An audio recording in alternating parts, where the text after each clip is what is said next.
pertolongan Roh Kudus, kami percaya kami dimampukan untuk tetap bertahan setia sampai akhir.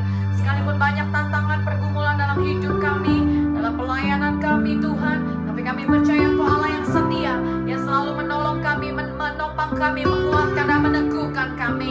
Bila kami belajar seperti pribadi-Mu, setia sampai akhir, sampai Engkau datang menjemput kami kedua kalinya, dan kami mendapatkan mahkota kehidupan selama-lamanya di surga. Terima kasih Bapa, bila pujian dan penyembahan kami berkenan dan menyenangkan hati-Mu. Berbicaralah melalui kebenaran firman-Mu, firman-Mu menguatkan dan meneguhkan kami semua. Di dalam nama Tuhan Yesus kami berdoa dan mengucap syukur. Haleluya. Sama-sama katakan amin.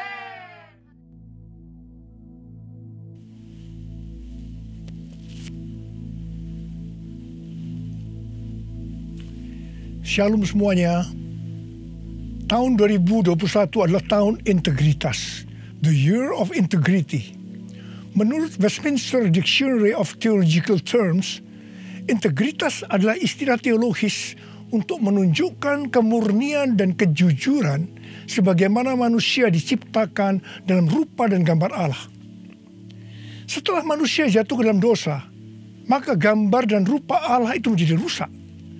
Pada saat kita menjadi orang percaya melalui proses pengudusan atau sanctification, gambar dan rupa Allah dikembalikan lagi, yaitu kita dijadikan serupa dengan gambar Yesus. Oleh karena itu, kita harus mau diproses oleh Allah. Panutan kita untuk menjadi orang yang berintegritas adalah Tuhan Yesus, sebab dialah the man of integrity.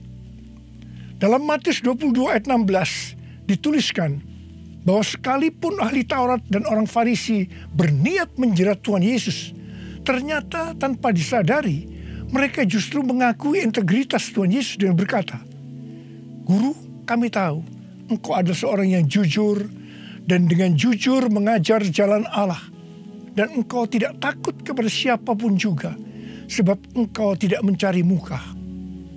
Kata seorang yang jujur dalam terjemahan New International Version menggunakan kata man of integrity atau orang yang berintegritas. Seorang yang jujur atau yang berintegritas itu artinya apa yang ada di dalam hatinya, di pikirannya, yang diucapkannya dan yang dilakukannya itu sama, selaras dengan pikiran Tuhan. Seorang yang berintegritas itu karena dia mengasihi dan takut akan Tuhan. Dan Tuhan memberikan berkat kepada orang yang berintegritas, seperti yang terdapat dalam Mazmur 25 ayat 12-14 yang berkata, "Siapakah orang yang takut akan Tuhan? Kepadanya Tuhan menunjukkan jalan yang harus dipilihnya.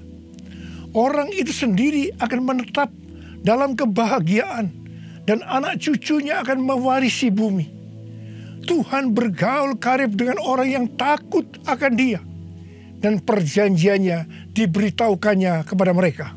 Haleluya. Seorang yang berintegritas bukan seperti ahli-ahli Taurat dan orang Farisi.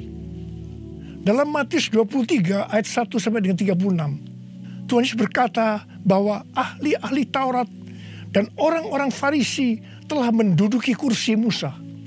Sebab itu, turutilah dan lakukanlah segala sesuatu yang mereka ajarkan kepadamu.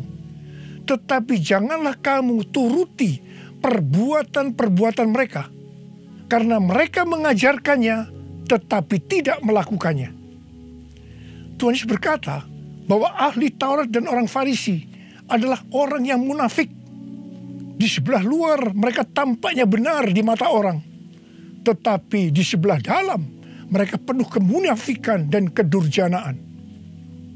Tuhan Yesus berkata kepada ahli Taurat dan orang Farisi, "Hai kamu ular-ular, hai kamu keturunan ular beludak, bagaimanakah mungkin kamu dapat meluputkan diri dari hukuman neraka?"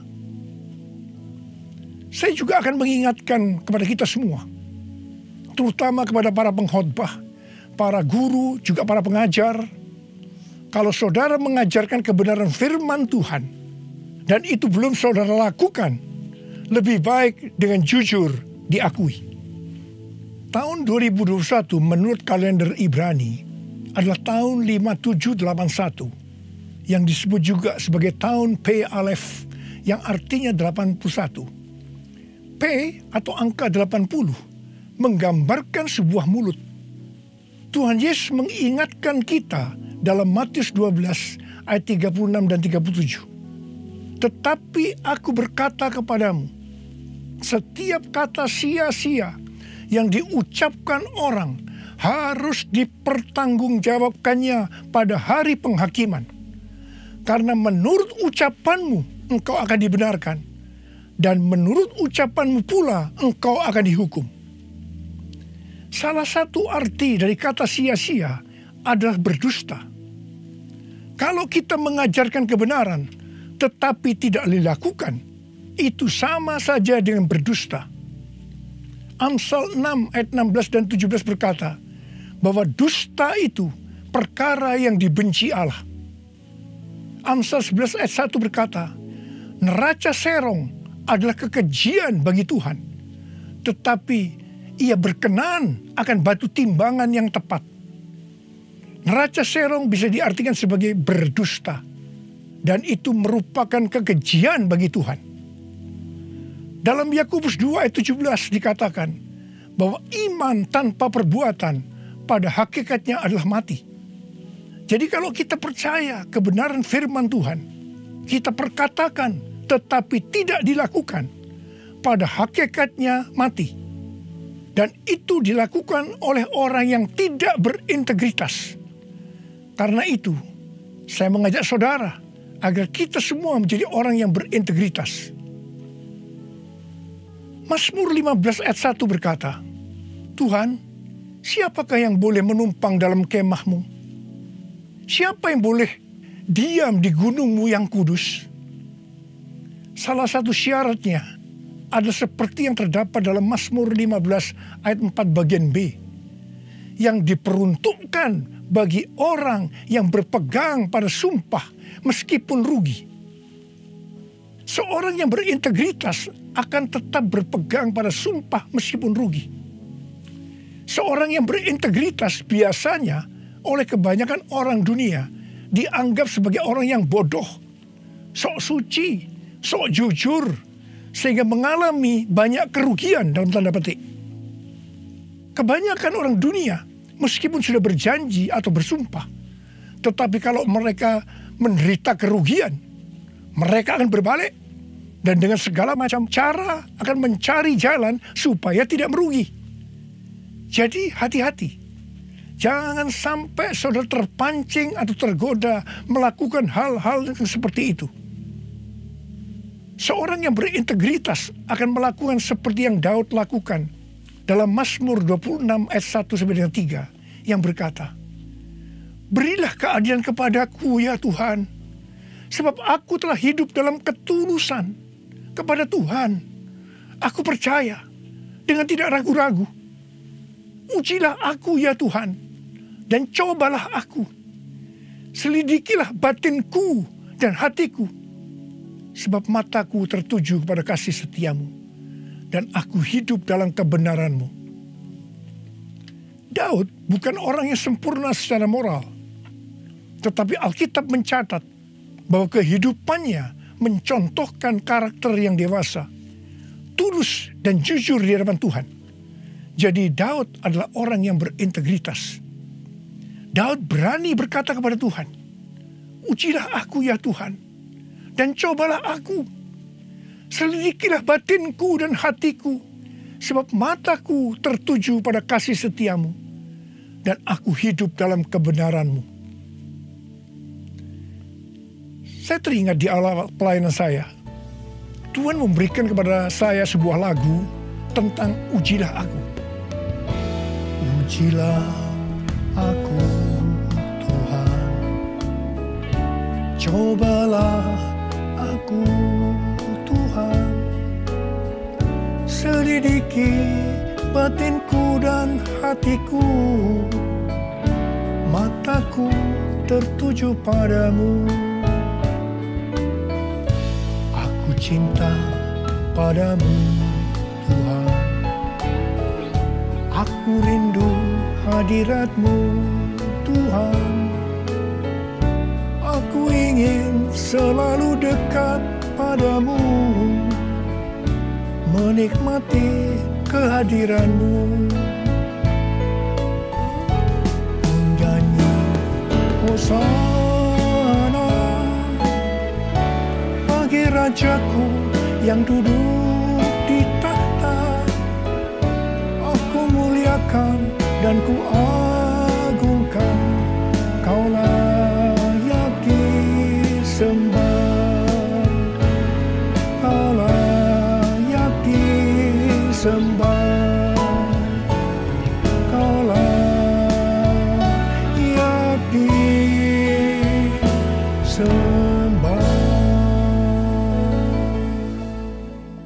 Waktu saya mulai menyanyikan lagu ini dan CD-nya mulai beredar, saya menuai banyak kritik dari hamba-hamba Tuhan yang menjadi senior saya. Mereka berkata, kok berani-beraninya Niko menyanyi lagu seperti ini? Saya berkata, bukankah ini ada di Alkitab yang dinyanyikan oleh Daud?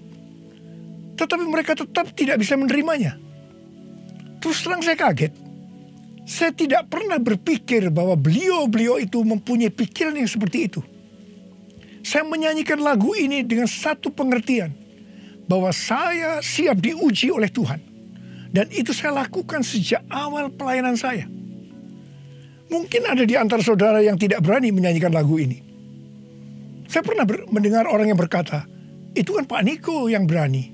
Kalau saya sih belum berani. Saya hanya akan mengingatkan kepada saudara bahwa Tuhan Yesus menghendaki agar kita hidup sebagai seorang yang berintegritas. Seorang yang hidupnya jujur dan tulus di hadapan Tuhan. Mari, saya mau ajak saudara untuk menyanyikan lagu ini bersama saya.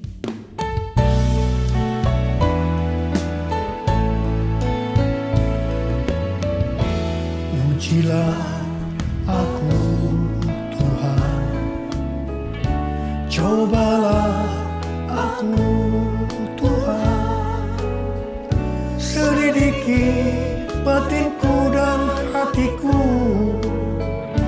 mataku tertuju padamu. Aku cinta padamu Tuhan, aku rindu hadirat-Mu Tuhan. Aku ingin selalu dekat padamu, menikmati kehadiran-Mu. Ku nyanyi Hosana bagi Rajaku yang duduk di tahta. Aku muliakan dan ku agungkan, Kau layak disembah, Kau layak disembah, Kau layak disembah.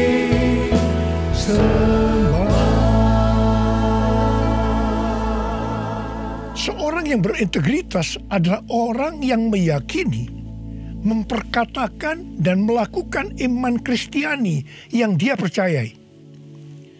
Sejak tahun 2018, melalui nubuatan Cindy Jacob, Tuhan menunjuk gereja kita sebagai messenger dari Pentakosta ketiga.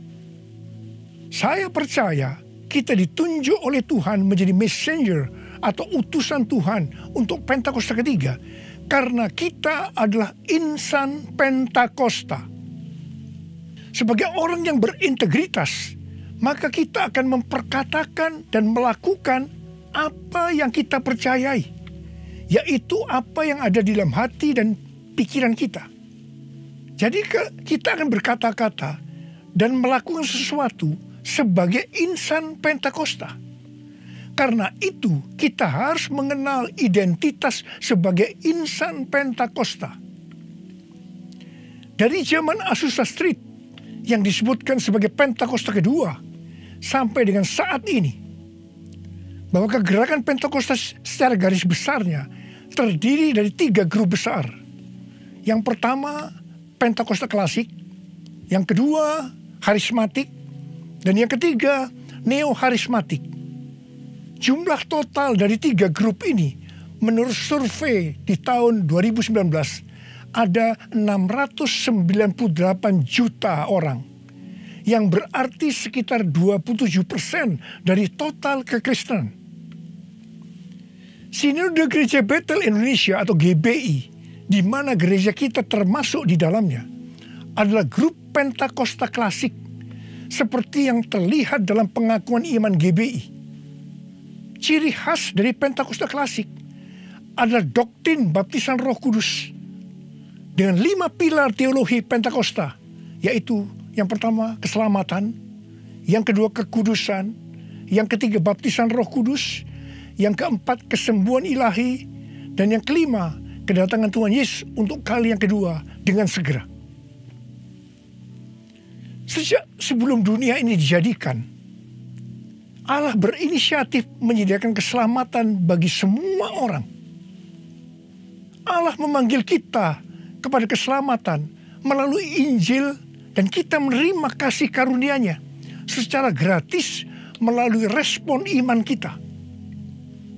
Keselamatan yang diberikan kepada kita bukan karena usaha kita, tetapi karena pemberian Allah. Karena itu jangan ada yang memegahkan diri. Pada waktu kita percaya kepada Tuhan Yesus sebagai Tuhan dan Juru Selamat kita bertobat dan kita mengalami kelahiran baru. Kelahiran baru adalah awal perjalanan rohani kita di dalam Kristus. Ini yang disebutkan sebagai proses pembenaran atau justification. Selanjutnya kita masuk dalam proses kedua, yaitu pengudusan atau sanctification. Dalam proses ini, kita dikuduskan terus-menerus oleh Roh Kudus dan firman Allah, disertai proses-proses yang menyakitkan bagi kedagingan kita. Dan goal daripada proses pengudusan ini untuk menjadikan kita menjadi serupa dengan gambar Yesus. Tuhan Yesus begitu baik kepada kita sebagai anak-anak-Nya, supaya kita lulus dalam proses pengudusan atau sanctification ini. Maka Tuhan Yesus membaptis kita dengan Roh Kudus, dengan tanda awal berbahasa roh. Selain itu, sebagai penyembuh atau pembuat mujizat, Tuhan Yesus selalu siap untuk memberikan kesembuhan dan mujizat kepada kita yang membutuhkan, yang sedang berada dalam proses pengudusan atau sanctification.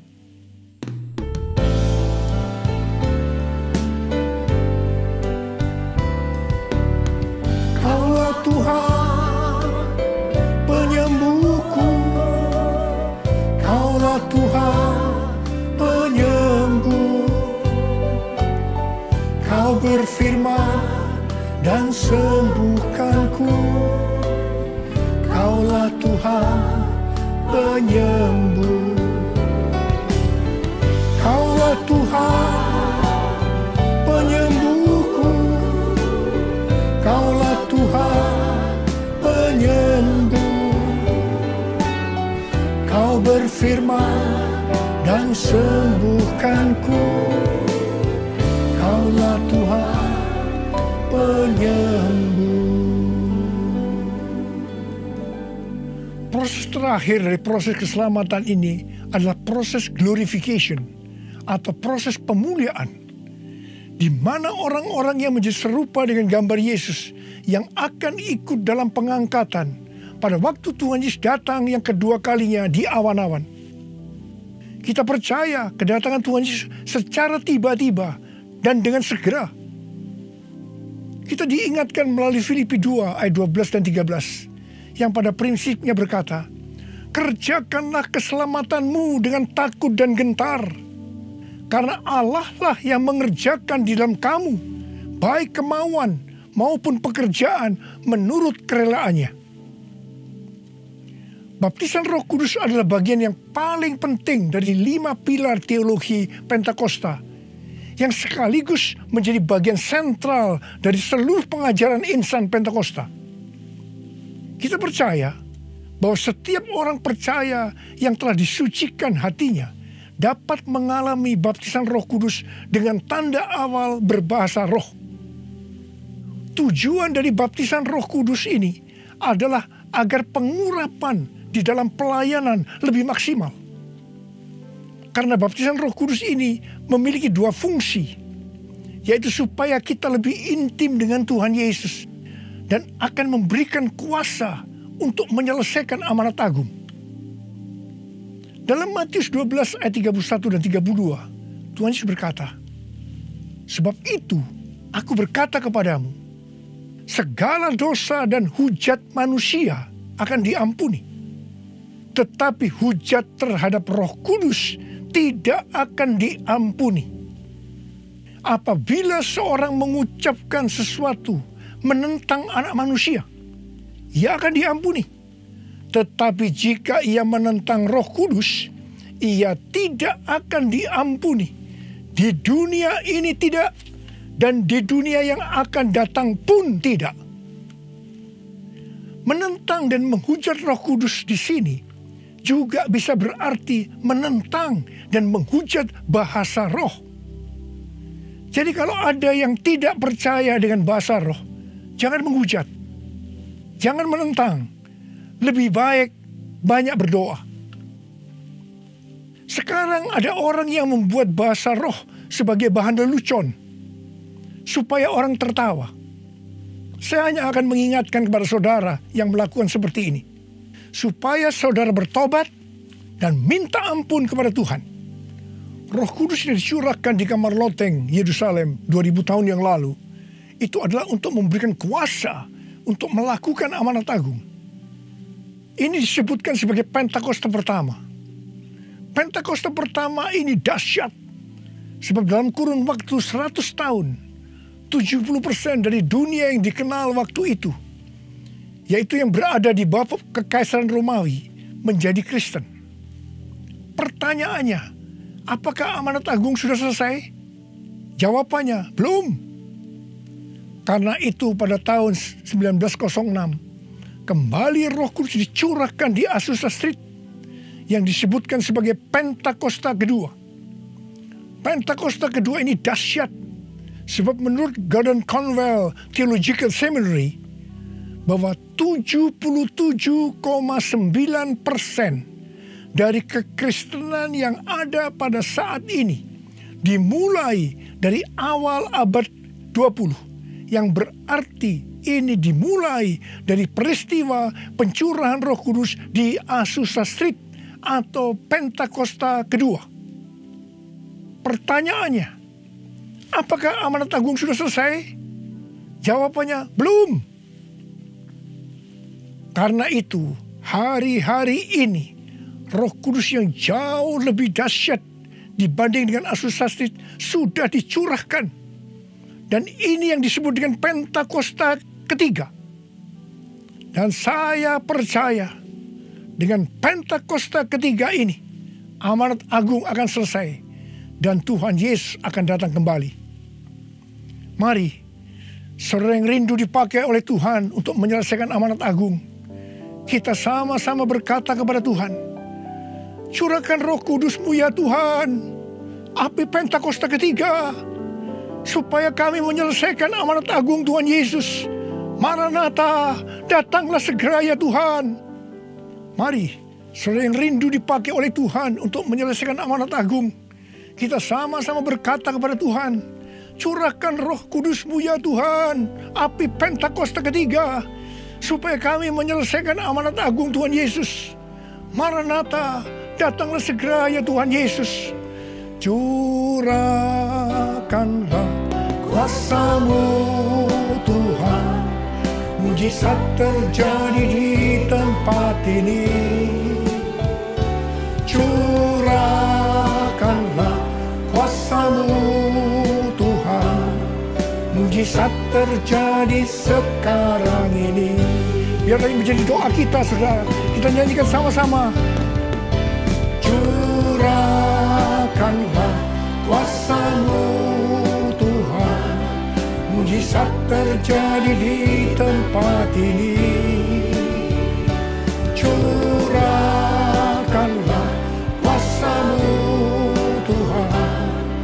mujizat terjadi sekarang ini. Curahkan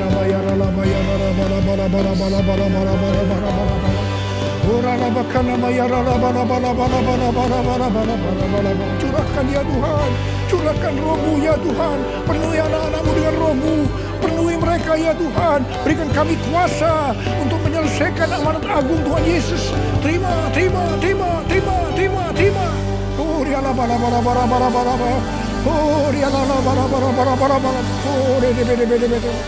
Tuhan, Engkau lihat anak-anak-Mu yang sedang mengangkat tangan. Kamu percaya Engkau memelihara mereka, Engkau menjaga mereka dalam masa pandemi COVID-19 ini Tuhan. Bapa, hamba berdoa buat mereka, tidak ada seorang pun yang sakit. Hamba berdoa tidak ada yang berkekurangan, semua dicukupkan, malah berkelimpahan dalam hal yang baik. Oh Rama, terimalah berkat Tuhan, terimalah perlindungan Tuhan, terima perlindungan Tuhan, terima berkat Tuhan. Curahkanlah kuasa-Mu Tuhan, mujizat terjadi di tempat ini. Amin. Curahkanlah kuasa-Mu Tuhan, mujizat terjadi sekarang ini. Mujizat terjadi sekarang ini. Mujizat terjadi sekarang ini. Mujizat terjadi sekarang ini.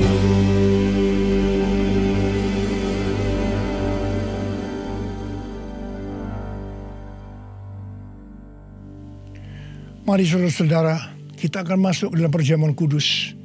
Kita akan mengingat ayat ini. Sebab setiap kali kamu makan roti ini dan minum cawan ini, kamu memberitakan kematian Tuhan sampai Ia datang. Perjamuan kudus ini adalah perjamuan Tuhan Yesus sendiri. Setiap kali kita masuk dalam perjamuan kudus, Tuhan Yesus selalu berkata, biarlah ini menjadi peringatan akan daku. Karena itu mari, arahkan hati kita kepada kebaikan Tuhan. Kita akan mengingat kebaikan Tuhan. Mari kita tundukkan kepala. Bapa, siapakah kami ini sebelum kami mengenal Engkau? Kami semua orang berdosa. Upah dosa adalah maut, mati. Tapi Engkau tidak berdosa, telah dijadikan dosa oleh karena kami. Engkau harus turun dari surga mulia, menjelma menjadi manusia, untuk mati menggantikan kita semua. Dengan penderitaan yang luar biasa. Betapa baiknya Engkau Tuhan, betapa baiknya Engkau Tuhan. Kau jadikan kami sebagai anak-anak-Mu. Kau tuntun, Kau berkati, Kau sembuhkan kami. Engkau tegur juga kalau kami salah. Itu Engkau ya Abah. Itu Engkau ya Abah. Saudara, Tuhan akan memberkati saudara melalui perjamuan kudus ini. Tapi Tuhan berkata kepada kita, agar kita makan dan minum dengan cara yang benar. Oleh karena itu masing-masing berdoa. Introspeksi, lihat keadaan diri masing-masing. Jangan menyimpan dosa. Kalau ada dosa yang Tuhan ingatkan saat ini, langsung minta ampun. Katakan, ampuni saya Tuhan, ampuni saya, akui di hadapan Tuhan. Jangan sembunyikan dosa itu, supaya Engkau diberkati Tuhan. Kau melihat anak-anak-Mu sedang berdoa minta ampun Tuhan. Ampuni anak-anak-Mu, ampuni kami semua ya Tuhan, ampuni. Sekarang ya Tuhan, kami akan masuk dalam perjamuan kudus ini dengan hati yang penuh ucapan syukur. Dalam nama Yesus kami berdoa. Amin. Sekarang saudara, mari kita angkat roti di tangan kanan saudara tinggi-tinggi. Sebab apa yang telah kuteruskan kepadamu telah aku terima dari Tuhan. Yaitu bahwa Tuhan Yesus pada malam waktu Ia diserahkan mengambil roti. Dan sesudah itu Ia mengucap syukur atasnya. Ia memecah-mecahkannya dan berkata, inilah tubuhku yang diserahkan bagi kamu. Perbuatlah ini menjadi peringatan akan aku. Sudah dikasih Tuhan, bukankah roti yang kita pecah-pecahkan ini adalah persekutuan kita dengan tubuh Kristus? Mari kita makan dalam nama Yesus.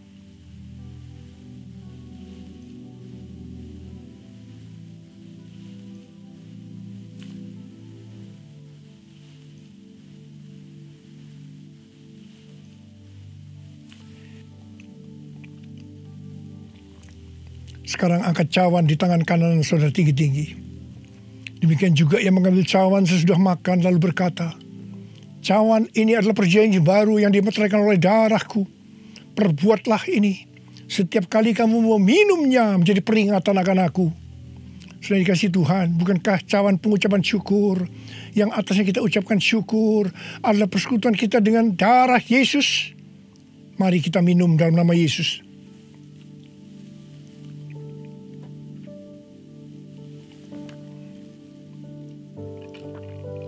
Sekarang ucapkan syukur dan terima kasih dengan suara. Jangan diam. Oh ya Tuhan, terima kasih. Terima kasih ya Tuhan, terima kasih. Oh oh terima kasih Tuhan, terima kasih ya Tuhan, terima kasih. Oh terima kasih ya Tuhan, terima kasih Yesusku.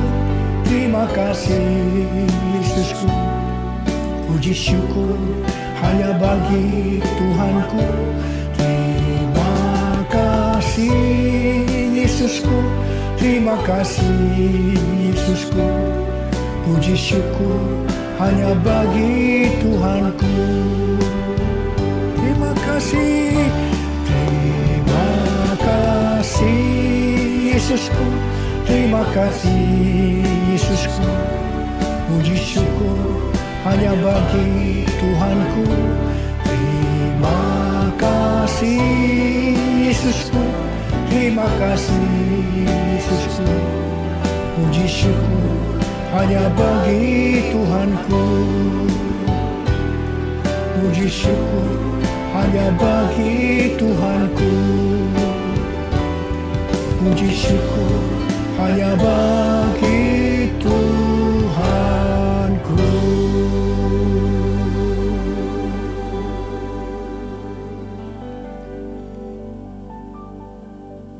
Sekarang terimalah berkat Tuhan.